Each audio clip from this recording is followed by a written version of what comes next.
Good morning, world. How y'all doing? Today's a somber day. Today is a day of remembrance.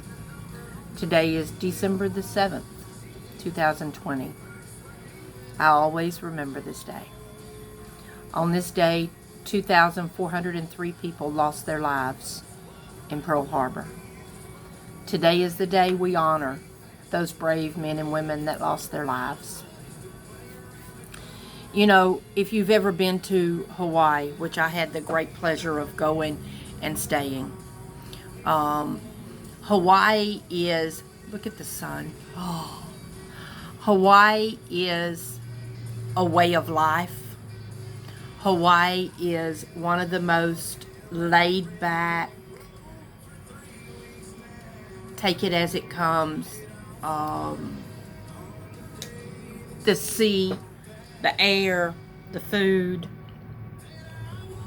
It's like a little paradise on earth. And in the early 1900s, to be sent to Pearl Harbor to do your term of service was a great thing. You were going to Hawaii. It was a, and on this morning, about right now, a whole base, an island, and make no mistake, the island felt the bombing. I can't, when the Japanese bombers broke the horizon, I don't think anybody really knew at that exact moment how devastating this was going to be. They caught them completely unaware. And you can judge them if you want, but we didn't have the technology back then that we have today.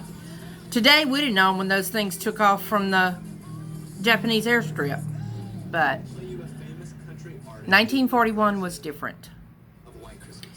And I will forever remember the 2,403 people that lost their lives. If you are one of the descendants of these people, thank you for the service your family gave to our country in the military or civilian. There were some civilians that lost their lives too.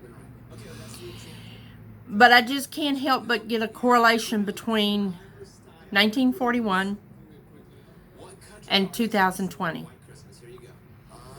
1941, serving on an air base in Hawaii, the last thing on your mind was bombers. The last thing. Because we hadn't entered the war yet. While we were helping our allies, we had not entered the war yet. So the idea that an American city would be bombed was not something you thought about on a regular basis. Fast forward to 2020. It's January 2020 in my world. I have tickets to go for Mom and I to go to Sacramento to visit with family. Family's sick, and we're wondering, because they have flu-like symptoms, but it's not the flu. And we're wondering if we should go or not. Well, they recovered. First part of February, I go down. It was just unreal. And I remember thinking, I was hearing on the news at that time, I remember telling Mom, don't touch anything in the airport. I had Clorox wipes with me. We wiped the airline tray, seat belt, everything down before we sit down. And I can remember telling her in the airport, don't touch anything, Mom. She didn't appreciate that, if y'all didn't know. But when we came home a week later, things changed. And I can remember thinking, oh, this is going to be, they better get a grip on this. But the idea that this this outside devastation would touch my world never even crossed my mind.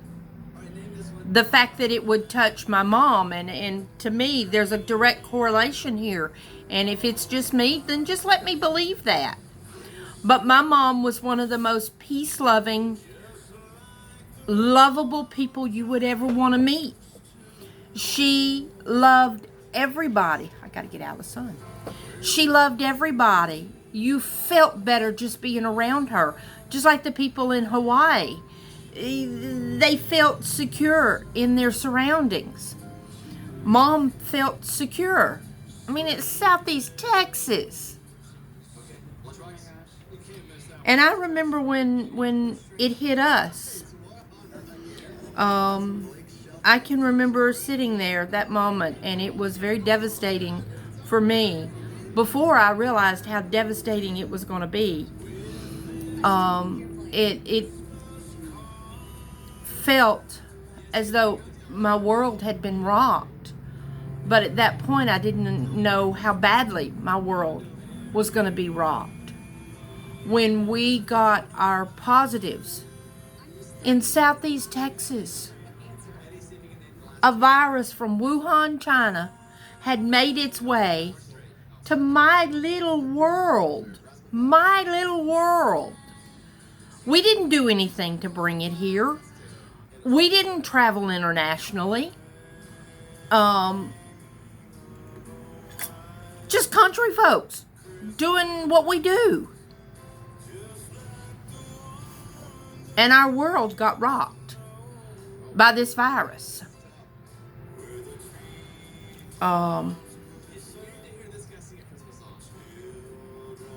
Who thought that this virus would take out one of the most beautiful creatures to ever walk the face of the earth and leave me so devastated?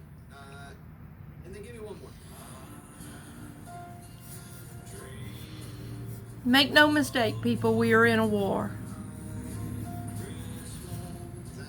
And if you're one of the ones, like the rest of the island of Hawaii, if you're one of the ones that all you did was feel the vibrations of this virus, you quarantined because you tested positive, and 2 weeks later you're back up on your way, I would trade places with you in a heartbeat. But in my world, the virus destroyed my life. The virus destroyed something I hold very dear. In the same way, the virus destroyed 2,403 men and women unaware. You don't know with this virus, are you going to be one of the ones that just feels the vibrations of the bombing? Or are you one of the ones going to get a direct hit? Somber day for me. Just amazing to me how history can be correlated together. But I'm going to have a better day. But I will remember all day the men and women that died on this date at this time in 1941.